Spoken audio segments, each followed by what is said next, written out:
Hi, ഇന്നലെ ഞാൻ ചെയ്ത വീഡിയോ AI ജനറേറ്റഡ് ആണെന്നുള്ളൊരു സംശയം കുറെ അധികം പേര് പ്രകടിപ്പിച്ചിട്ടുണ്ട്. എന്റെ ചാനലിൽ വന്നിട്ട് 2-3 പേര് ഇട്ടിട്ടുണ്ട്. അത് പോരാതെ അപ്പുറത്തെ സൈഡിൽ നിന്ന് അവരങ്ങനെയാണ് അതിന്റെ നരേഷൻ കൊണ്ടുവിടുന്നത്. ഓഹോ, AI ആണോ എന്ന് ചോദിച്ചാൽ അല്ല. ഞാനത് സൗണ്ട് മോഡുലേഷൻ ചെയ്തതാണ്. അതിന് ഞാൻ ടെക്നീഷ്യനെ ഉപയോഗിച്ചാണ് അത് ചെയ്തത്. ആക്ച്വലി എനിക്ക് അങ്ങനത്തെ ഉള്ളൊരു പരിപാടിയൊന്നും അറിയത്തില്ല. എനിവേ, ഞാൻ ഇപ്പൊ ഈ വീഡിയോ ചെയ്യാനുള്ള ഒരു കാരണം എന്ന് പറഞ്ഞു കഴിഞ്ഞാൽ, അങ്ങനെ വിശ്വസിക്കുന്നവർക്ക് വേണ്ടിയിട്ട് ഞാൻ യഥാർത്ഥ വോയിസ് അങ്ങോട്ട് ഇടുകയാണ്. ആ പെൺകുട്ടിയുടെ ലൈഫ് റിസ്ക് ആവണ്ടല്ലോ എന്ന് കരുതിയിട്ടാണ് ഞാൻ അക്കാര്യം പുറത്തു വിടാതിരുന്നത്. അതിന് വേണ്ടിയിട്ട് ഞാൻ AI ഉണ്ടാക്കി അവളെ പെടുത്താൻ നോക്കിയെന്ന് പറഞ്ഞു. ആദ്യം പറഞ്ഞു കിച്ചുവിനെ കൊണ്ടത് പറയിച്ച ഞാനാണെന്ന്. കിച്ചു എന്ന് പറഞ്ഞു. കിച്ചു ആരുടെയും ബ്രെയിൻ വാഷിൽ പറഞ്ഞല്ല, കിച്ചുവിന്റെ അനുഭവങ്ങളാണ് പറഞ്ഞതെന്ന് പറഞ്ഞു. അതവിടെ തീർന്നു. അത് തന്നെ ഏറ്റു പറഞ്ഞു. രണ്ടാമത് പറഞ്ഞ എന്താണെന്നാണ്, വിപിൻ ലാലിനെ കൊണ്ട് ഞാൻ ചെയ്യിച്ചതാണ് ആ പ്രോജക്റ്റ് എന്ന് പറഞ്ഞു. അത് 8 നിലയെ പൊട്ടി. ഇനി ഇതും ഞാൻ ചെയ്യിച്ചാണെന്ന് പറയാ. പിന്നെ എനിക്കിപ്പോ ഈ കൊച്ചിനെ അങ്ങോട്ട് തീർത്തിട്ട് എനിക്കിപ്പോ എന്തര ഉണ്ടാക്കാൻ പോവുകയല്ലേ. എന്താണ് നടന്നതെന്ന് ഞാൻ വളരെ പൊതിഞ്ഞാണ് പറഞ്ഞത്. നിന്റെ ഫോളോവേഴ്സ് എന്നും നിന്റെ ഗുണ്ടകളെയും എന്നെ ആക്രമിക്കാൻ വിടുമ്പോൾ ഓർത്തുകൊള്ളുക, ഞാൻ 90 പറയൂ, 10 ഞാൻ പിടിക്കും. പക്ഷെ എന്നെ കൊണ്ട് 100 പറയിക്കുന്നത് നീ തന്നെയാണ്. ഇത് നീയാണ് എന്നെ കൊണ്ട് ചെയ്യിക്കുന്നത്. പിന്നെ നമുക്ക് ആ വോയിസ് കേൾക്കാം. ധൈര്യസമേതം ഒത്തിരി പേര് വോയിസ് തന്നിട്ടുണ്ട്.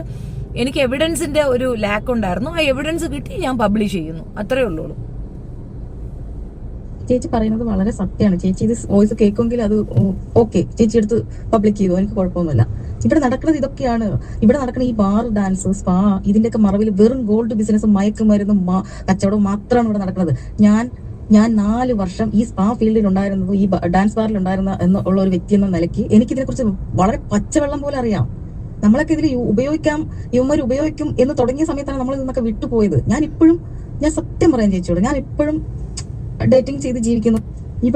ഇവൾ കഴിഞ്ഞ തവണ ഇവിടെ വന്നിട്ട്, ഈ റാസൽ കൈമിൽ വന്നിട്ട് എത്ര അവന്മാർക്കാണ് കിടന്നു കൊടുത്തിട്ടുള്ളതെന്ന് ചേച്ചിക്ക് അറിയോ? എന്റെ എത്ര ഫ്രണ്ട്സ്, അതായത് നമ്മൾ ഇവരുമായിട്ടൊക്കെ കണക്റ്റഡ് ആണ്, ഈ മേഖലയുമായിട്ട് കണക്റ്റഡ് ആണ്. ഇവള് ശരീരം വിൽക്കാൻ വേണ്ടി മാത്രം ഇങ്ങോട്ട് വരുന്നതാണ്. പിന്നെ ഈ സ്വർണ്ണം കിടത്തുന്ന പറഞ്ഞാൽ, ഈ സ്വർണ്ണം കിടത്തുന്നത് എങ്ങനെയാണ്? കോണ്ടത്തിന്റെ ഉള്ളിൽ സ്വർണ്ണം കയറ്റി നിറച്ചിട്ട് ഒന്നിൽ സാധനത്തിന്റെ ഉള്ളിൽ കയറ്റി വെക്കും, എന്നിട്ട് ഒരു പാഡിൽ ചുവന്ന കളർ ഒഴിച്ച് ഒട്ടിച്ച് ഷഡിൽ ഒട്ടിച്ച് വിടും. ഇത് സ്ഥിരം ഇവിടെ നടക്കുന്ന പരിപാടികളാണ്. പിന്നെ അതുമല്ല, ഇവന്മാർക്ക് ഒരു ജീൻസ് ഉണ്ട്, ജീൻസിന്റെ പല ഭാഗങ്ങളും സ്വർണ്ണമായിരിക്കും. ഇതൊന്നും കണ്ടെത്താൻ കഴിയില്ല. ഇതൊക്കെ നമ്മൾ നേരിട്ട് കണ്ടിട്ടും നമുക്ക് അനുഭവമുള്ള, പിന്നെ ഇതുപോലുള്ള കുറെ കാരിയേഴ്സ് ഉണ്ട്, സ്ഥിരം പോയി വരുന്ന കാരിയേഴ്സ്. അവരുടെ പാസ്പോർട്ട് ഡീറ്റെയിൽസ് അടക്കം ഞാൻ വേണമെങ്കിൽ ചേച്ചിക്ക് അയച്ചു തരാം. ചേച്ചി എപ്പോഴെങ്കിലും ഇതൊക്കെ കണ്ടിട്ട് സത്യം പറഞ്ഞാൽ എനിക്കൊരു മറുപടി തന്നാൽ എനിക്ക് ചേച്ചിയെ പോലെ ഒന്നും ഇരുന്ന് സംസാരിക്കാനുള്ള കഴിവില്ല. അല്ലെങ്കിൽ ഞാൻ ഇതൊക്കെ വന്ന് പണ്ടേ പറഞ്ഞേനെ.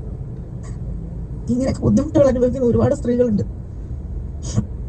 എനിക്കറിയില്ല ചേച്ചിയാണോ അനിയത്തിയാണോ പോലും എനിക്കറിയില്ല. പക്ഷെ ഞാൻ പറയാണ്, എന്റെ മക്കളൊക്കെ നല്ല നിലയിൽ പഠിച്ച്, നല്ല നിലയിൽ ജീവിക്കുന്നു, നല്ല വിദ്യാഭ്യാസം, നല്ല ജോലിയൊക്കെ ആയിട്ട് അവർ 2-3 പേര് ദുബായിലുണ്ട്, 1-2 പേര് നാട്ടിലും ജോലി ചെയ്യുന്നുണ്ട്.